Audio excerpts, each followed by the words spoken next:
Swenson. I'm chairing on behalf of the International Socialist Organization who's hosting this meeting tonight. Thank you for coming out. I'm sure you have busy schedules, and at this time I know a lot of you have very busy activist schedules, so we really appreciate your coming here to discuss these issues in some depth so that we can really talk about the way forward. I'll give you some opening thoughts and also an agenda for how tonight will go in just a moment, but first of all, myself, the other panelists, including Todd, who's I think just outside of Chicago right now, and the organizers of the event agreed that we couldn't start this meeting without acknowledging what happened in Charleston last night. So last night, as most of you likely know, 9 lives were ended by a young white supremacist man at a church that has for more than 100 years fought to end the racism that this country was built on.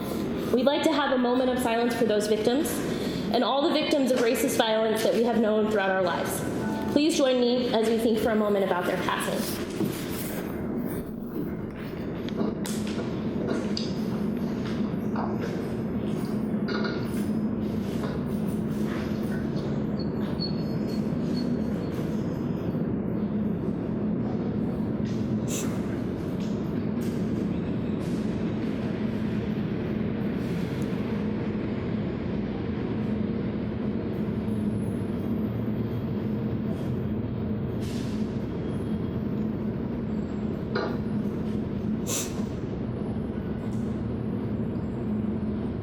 Thank you. I'm sure some of our panelists are going to talk about Charleston as well and what it means for this movement going forward. And I'm sure many of you on the floor will want to talk about it as well, and we really welcome that.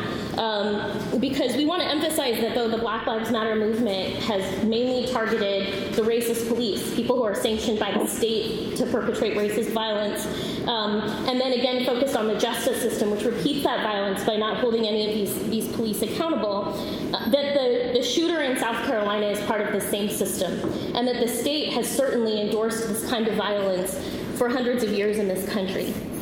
Already the media is trying to paint this as a lone shooter, somebody who was possibly mentally ill, but I think we all know differently, that if he was ill, it was a social ill that came from the casual, everyday approval of racism in our country. And that starts right at the top, where power is held. People probably saw shots of the Confederate flag flying from the State House in South Carolina tonight, a flag that was first created to defend slavery and then used as a sign to protect white supremacy in the Jim Crow South. The state there is guilty in this crime because it allows those wearing badges to commit acts of terror on par with last night's attack without consequence. The state is guilty because its elected representatives, from the mayor of Charleston to the governor of South Carolina to the president of the United States, refuse to call this an act of racist terror and choose instead to take part in a collective delusion that there's something we can't know about what motivated this crime. I think we know what it was. The state is guilty because for decades it has invested its resources in spying on, disrupting, and demolishing anti-racist movements and their finest leaders, while it allows white supremacists and their organizations to grow virtually unchecked. The state is guilty because both at home and abroad it treats brown and black lives as indispensable, as collateral damage on a path to growing business and growing the international imperial influence of the United States. The racism of our ruling institutions is the bedrock in which these individual acts of terror spring up. Charleston, Ferguson, Baltimore, New York City, these cities share much in common with each other, and indeed with our own city, Columbus. As you might know from the handout, you probably saw on Obie Shepherd, or just from living here. It's going to take more than a few good district attorneys, more than the Ferguson Rebellion and the Baltimore Rebellion, more than a bill on police cameras to end the racism that is so rooted in our institutions. It will take all those things, of course, but a lot more. And we hope tonight will be a place to consider what that more will entail and what role you can play in it. And I don't doubt that many of you are already involved in that. So we're going to start by hearing from our incredible lineup of panelists. Tonight we have 3 fantastic activists, 2 based here in Columbus, 1 from Chicago who had planned to be here tonight but whose car broke down on the way here. He's now in a conference room, ready to talk with us via Skype. Our first panelist tonight is going to be Torrin Jacobs. He's an activist with the Effective Steps Toward Resistance Coalition in Columbus. He's leading the charge for a civilian review board on police murders in the city so that when cops fire their weapons here, there are civilians who can hold them accountable instead of just the same old cops who let it slide. Next, we'll hear from Tammy Fournier-Alfada. Tammy has served on the Franklin Pre-Release Citizens Advisory Board and was also an involved member of the Franklin County Reentry Task Force as a founding member, where she chaired the subcommittee Faith, Family, and Community. She has been very instrumental in the Juvenile Justice Community Planning Initiative, studying disproportionate minority contact. Recruited specifically for her outstanding leadership and involvement in a variety of local task forces, collaborative groups, and in the faith community, The Ohio State University chose Tammy as an outreach specialist and chairperson for the OSU Youth Violence Prevention Advisory Board. Tammy is currently engaged in relaunching a Citizen Circle of Central Ohio in partnership with United Way of Central Ohio, and she volunteers her time as a founding member of the Palestine Solidarity Group, which is where I was lucky enough to meet her first last summer. Torrin and Tammy will each speak for about 10 minutes. Finally, we'll hear from Todd St. Hill, an activist based in Chicago with the International Socialist Organization and with the coalition We Charge Genocide. He traveled to Baltimore and witnessed the rebellion there firsthand. Todd will speak for about 20 minutes. So we'll spend our first 40 minutes hearing from these panelists, and then in the spirit of a truly democratic meeting, we want to shift to hearing from all of you. We invite all of you to raise questions and contribute your own thoughts on these pressing issues and the way forward in Columbus and in the nation at large. I'll tell you a little bit more about how we'll conduct that discussion when we get to it.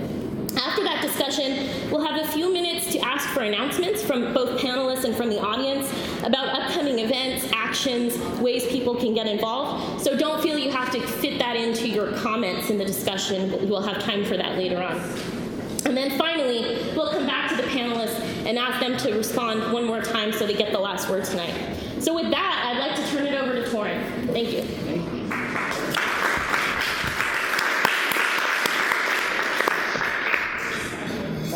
Glad to be here. Thank you guys for coming, and thank you for listening to me talk. So I try to make it interesting and not push you guys to sleep. Can you guys hear me? I don't talk really loud, and I talk really fast, so if you can't understand me, please raise your hand. So everyone's good? All right, good. So my name is Torrin Jacobs. I'm a teacher for Columbus City Schools right now, and I got involved with this. Well, I say I got involved with this even before Black Lives Matter happened, because I've always been interested in racial injustice, police brutality, and things of that nature for years. And it was funny too, because even back then, before Black Lives Matter popped off, I would go on YouTube channels where they would have people archive police brutality shootings and things like that. And I put them on Facebook, and I think people thought I was crazy, always posting this stuff on. And so it's just nice to say that they're finally getting international attention, not just national attention. We're getting international attention over this police brutality issue. And, like I said, finally, none of this stuff is new. It's just there's cameras everywhere, finally documenting this stuff for everyone to see. So anyway, I got involved in this first of all, what I'm doing is I'm starting I have to get your name. Haley, okay, thank you, Haley. Terrible names too, so forgive me with that. But basically, I'm trying to start a civilian review board for the Columbus Police Department. And this fight has been going on for decades now, and it hasn't gone through the proper channel or through the authoritative channels, the mayor, the city council, or the police chief. There's been resistance from this every step of the way, and I say, we haven't had this. People who've been trying to get this thing started hasn't been successful. So let's do our own one. Let's do it through a ballot initiative. And that's basically what my focus is getting the civilian review board established through an initiative petition.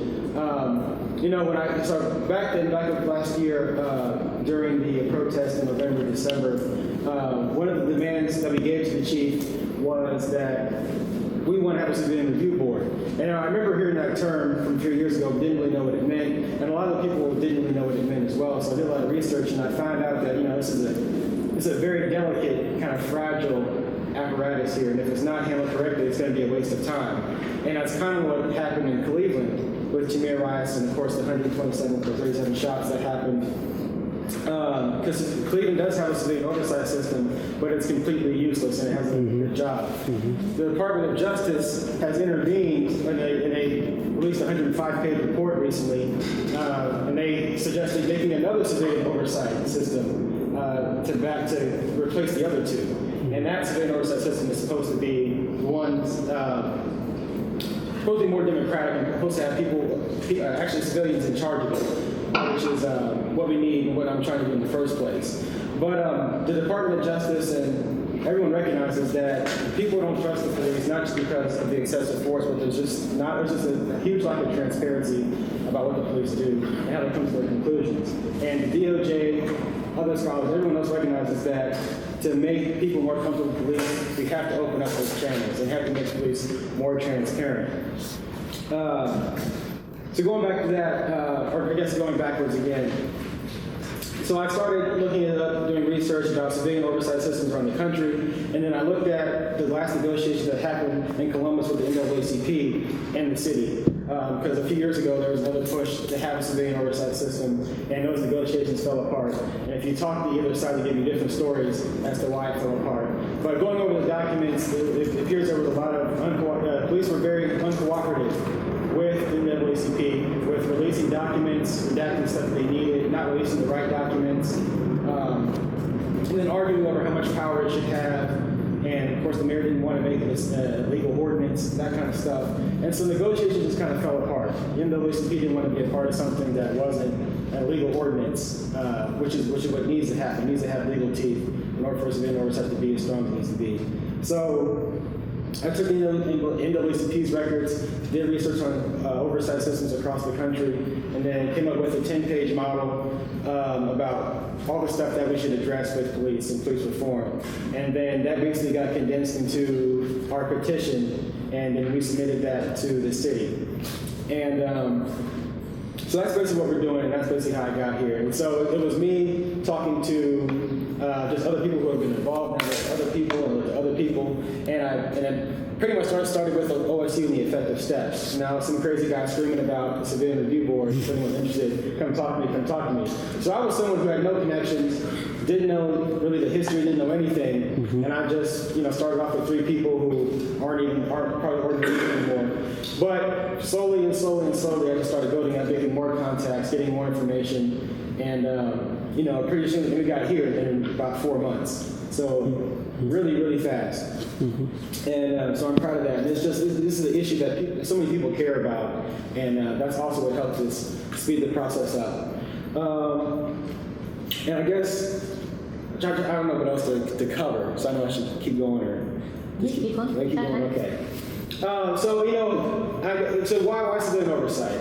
And I think I think it's the best possible way to get reform from the police. And yes, there are plenty of examples around the country, like I said, in Cleveland or in New York, where a civilian oversight system isn't doing its job.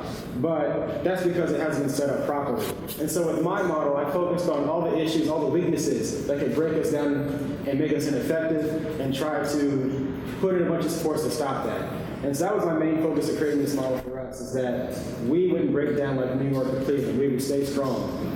And so yes, civilian oversight does have its limits. It's not going to be the magic bullet that's going to fix everything. But I think it is a necessary step that needs to happen. Because as soon as the DOJ intervenes into a city, they recommend putting in a civilian oversight system. And civilian oversight is always between a rock and a hard place. It's there because the people want it in the first place, but they're constantly fighting the police who want to water it down and not cooperate. And the police will always have more power because people lose interest or walk away, and the police work. This is their job, so they're paid to kind of make you go away. Right. And so you're up against an institution that has military force, that has a lot of money behind it, and has a lot of political pressure. As I said before, we don't have a civilian oversight system because the police union doesn't want it. It's in the police union contract in Columbus that forbids all civilian oversight. So even when we do get established, we're going to have to fight that legal battle in contract negotiations so we don't get sued by the city for violating the union contract. So the politicians are beholden to the union and police, right? And so I think that's what happens to a lot of civilian oversight systems. They just crumble under the weight of the police because they have all these political connections, all this money, and of course they have force. And these oversight systems kind of fall to the machine. And for us to be successful in Columbus after we get this passed, we're going to have to stay engaged with this for the long haul. And I think just Black Lives Matter and movements in general, we're not going to have any solutions if we keep doing the same things and then fizzle out in 1 year or 5 years. We need to think 30, 50 years ahead to stop this. And I think that's one fault of the civil rights movement before, is that we did kind of focus on what was happening at that time, but I don't know if people were actually focusing on how the movement would morph, or how opposition would morph, what would change. If we're planning a 50-year strategy, what could look different from now? And that's what I'm kind of thinking of too. So, like I said, just having a civilian oversight system is for now, but I don't see that being the limit for civilian oversight. I think we should be out there working with the prisons as well. We should be giving legal advice to citizens about what to do. We should be engaged. We have resource officers in schools. We should have those resource officers training and talking to every single classroom and every single child on a consistent basis. So those are just several ways that we could take the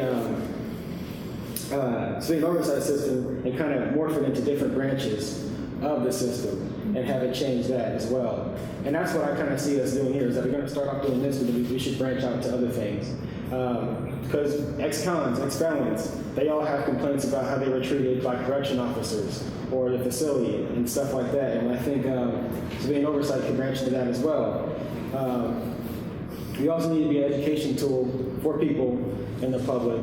There's been a huge complaint about, we don't know what the police expect from us, from the public. The police aren't educating the public about what they expect. They just shout orders, and people, it's kind of like a deer in the headlight situation. Of course, some always bad happens to that. Civilian oversight needs to push the police into educating the public on how to interact with them, and not just interact with them. Civilian oversight needs to change the policies as well. We talk about use of force, excessive force. Well, citizens need to be engaged, and they need to change those laws.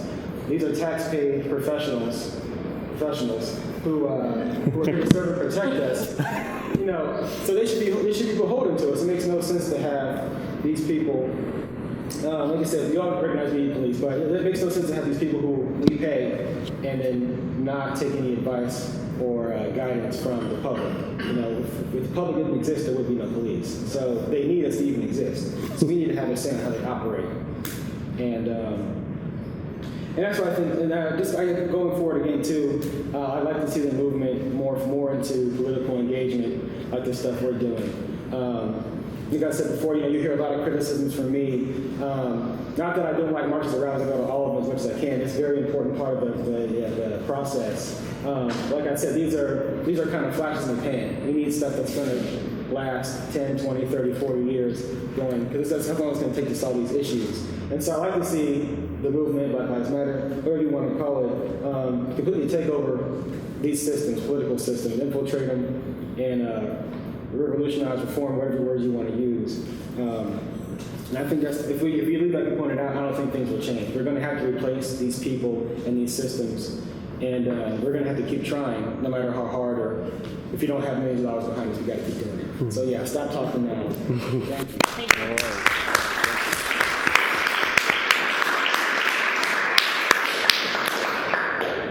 Go ahead. That's me. That's my time.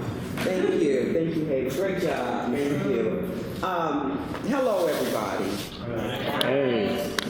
Many of your faces are familiar to me, and so my sister.